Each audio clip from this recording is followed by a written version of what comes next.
বাংলাদেশের ভাগ্য এবার বদলে যাচ্ছে। হ্যাঁ, এবং বাংলাদেশের অর্থনীতিতে আসবে নতুন একটা চেঞ্জেস, এবং বাংলাদেশের অর্থনীতি হবে হাই। আর সেটা কেন হচ্ছে জানেন? কারণ বাংলাদেশে পাওয়া গেছে বিশাল এক সোনার খনি। কি অবাক হচ্ছেন? হ্যাঁ, আমিও আপনাদের মতো অবাক হয়ে গিয়েছি। বাংলাদেশের কোন জায়গাতে পাওয়া গেল সোনার খনি, এবং আসলেই কি সোনার খনি পাওয়া গেছে?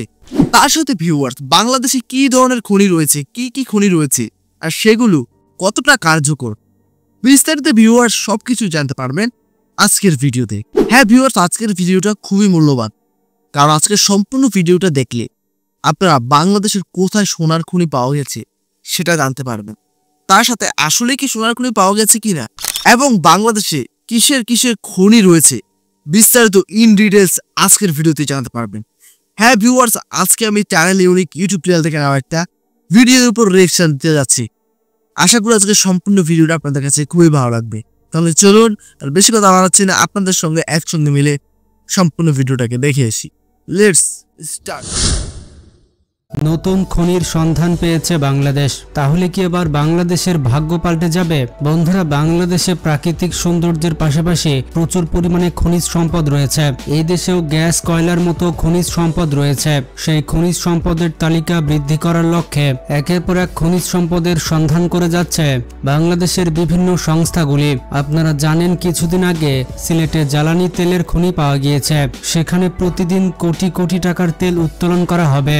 এবং আরো একটি সুখবর হচ্ছে, সম্প্রতি আরো একটি খনির সন্ধান পেয়েছে বাংলাদেশ। আর এই খনির সন্ধান পাওয়া গিয়েছে রংপুরের পীরগঞ্জে। নতুন এই খনি থেকে কি কি খনিজ পদার্থ পাওয়া যাবে এবং এটি বাংলাদেশের ভবিষ্যৎ কিভাবে পাল্টে দিবে সেটা জানবেন আজকের ভিডিওতে। তাছাড়া ইন্টারেস্টিং ব্যাপার হচ্ছে, দেশের উত্তরাঞ্চলে সবথেকে বেশি খনিজ পদার্থ পাওয়া গিয়েছে। কেন শুধুমাত্র উত্তরাঞ্চলে এই খনি পাওয়া যায়?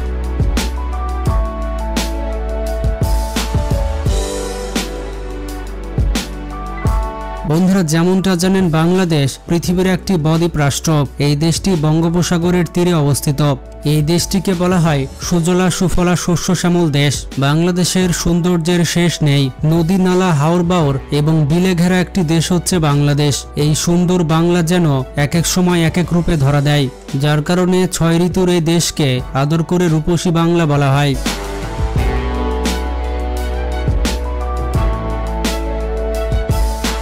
বাংলাদেশের মানুষ বেশ পরিশ্রমী। বাংলাদেশের মানুষ মেধা এবং শ্রম দিয়ে দিনে দিনে অর্থনৈতিকভাবে এগিয়ে যাচ্ছে। বন্ধুরা, প্রকৃতি থেকে যে সম্পদ পাওয়া যায় তাকে প্রাকৃতিক সম্পদ বলা হয়। তবে এই প্রাকৃতিক সম্পদ সব দেশে সমানভাবে বন্টন করা হয়নি। আল্লাহ এক এক দেশকে বেশি প্রাকৃতিক সম্পদ দিয়েছেন আর এক এক দেশকে কম সম্পদ দিয়েছেন। হ্যাঁ, এটা সত্যি কথা। সৃষ্টিকর্তা এক এক দেশে এক এক রকমের প্রাকৃতিক সম্পদ দিয়েছে, কোনো দেশে কম, কোনো দেশে বেশি। তো যাই হোক ভিউয়ার্স, এক কথায় বলতে গেলে খনিজ সম্পদগুলো, প্রাকৃতিক সম্পদগুলো সৃষ্টিকর্তার দেয়া এক উপহার। তাহলে চলুন বাকি অংশটা দেখে এসে।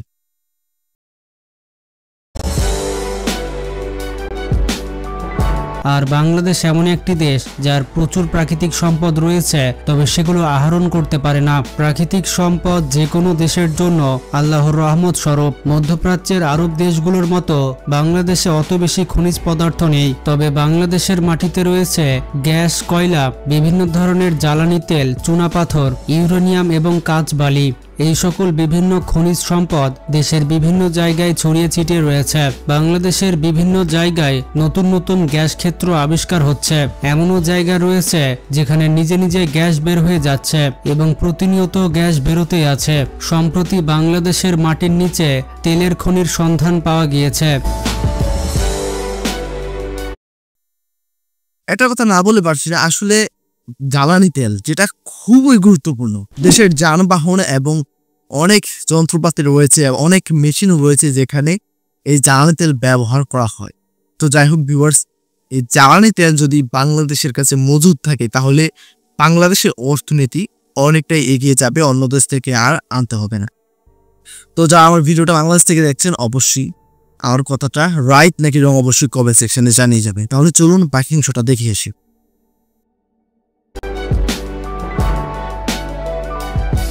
এবার বাংলাদেশের উত্তরবঙ্গে আরও একটি নতুন খনির সন্ধান পাওয়া গিয়েছে।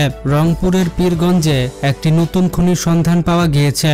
ইতিমধ্যে খনিতে কি ধরনের ধাতব পদার্থ রয়েছে তা জানতে খনিতে খনন কাজ শুরু করা হয়েছে।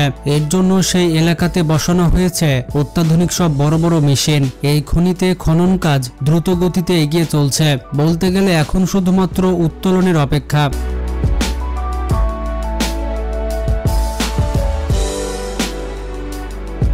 আপনাদের উদ্দেশ্যে বলে দিই, এর আগে 1945 সালে এইখানে খনির অনুসন্ধান চালানো হয়েছিল।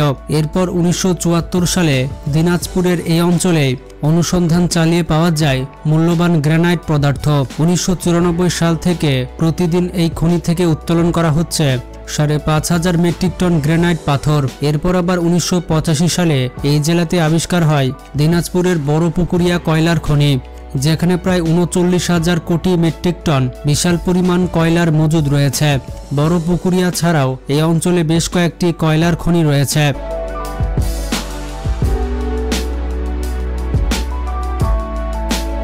আর বর্তমানে রংপুরের পীরগঞ্জে নতুন খনিতে লোহার সাথে কপার, নিকেল এবং ক্রোমিয়ামের উপস্থিতি পাওয়া গিয়েছে।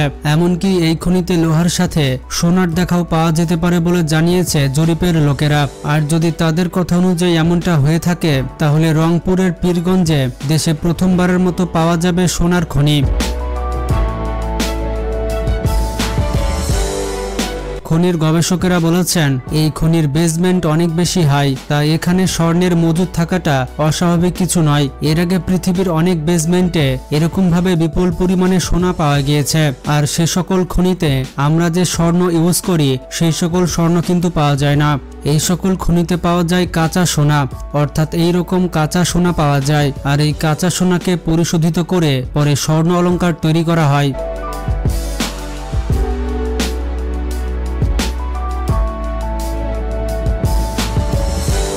অর্থাৎ খনিতে যে সোনা পাওয়া যায় তা হচ্ছে কাঁচা সোনা, যা সরাসরি জুয়েলারি তৈরিতে ব্যবহার করা যায় না। বিভিন্ন প্রসেসিং কমপ্লিট করার পর এই সকল সোনা ব্যবহার করা যায়। কিন্তু তারপরও যদি রংপুরের পীরগঞ্জে এই সোনার খনি পাওয়া যায়, তাহলে সেটি আমাদের জন্য অনেক গর্বের বিষয় এবং বাংলাদেশ রাতারাতি ধনী রাষ্ট্রে পরিণত হবে।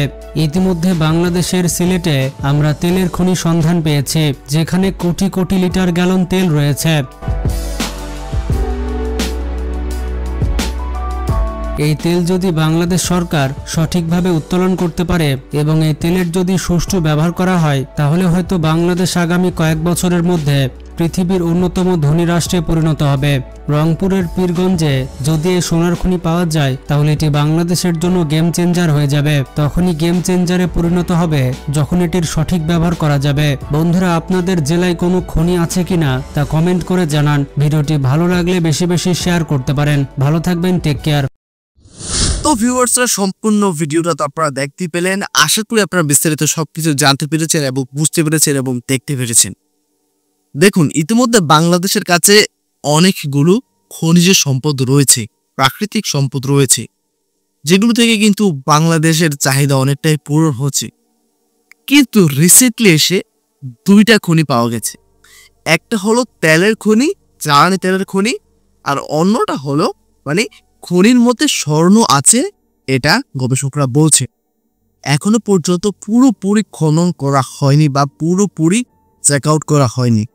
দেখুন, এইসব কাজে প্রসেসিং লাগে, অনেকটা প্রসেসিং করার পর তারপরে আসলে রেজাল্ট আসে। ঠিক আছে, তো যাই হোক ভিউয়ার্স, গবেষকরা কিন্তু না জেনে গবেষণা না করে এটা প্রেডিকশন করছে না। যদি বাংলাদেশের মধ্যে স্বর্ণের খনি পাওয়া যায়, তাহলে সত্যি এটা গেম চেঞ্জারের মতো কাজ করবে।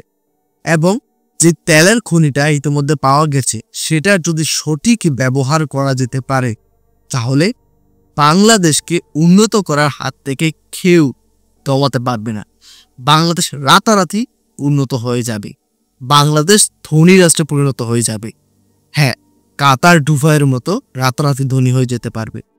তো যাই হোক ভিউয়ার্স, সম্পূর্ণ ভিডিওটা দেখার পরে আপনার যদি ব্যক্তিগত কোনো মতামত থাকে, অবশ্যই কমেন্ট সেকশনে জানিয়ে যাবেন। তো ভিউয়ার্স, আজকে সম্পূর্ণ ভিডিওটা আপনাদের কাছে কেমন লেগেছে? যদি ভালো লেগে থাকে, আপনারা চাইলে আমাদের চ্যানেলটাকে সাবস্ক্রাইব করতে পারেন, ভিডিওতে লাইক করতে পারেন এবং আপনি চাইলে ভিডিওটাকে শেয়ারও করতে পারেন। এবং আপনি চাইলে আমার সঙ্গে সরাসরি ফেসবুকে কানেক্টেড থাকতে পারেন। ডেসক্রিপশন বক্সে আমার ছোট ফেসবুক পেজটার লিংক দেয়া আছে। তো যাই হোক ভিউয়ার্স, বিদায় নিচ্ছি, এখানে দেখা হবে পরবর্তী কোনো ভিডিওতে। ততক্ষণ পর্যন্ত সকলে ভালো থাকবেন, সুস্থ থাকবেন। Tata, bye bye.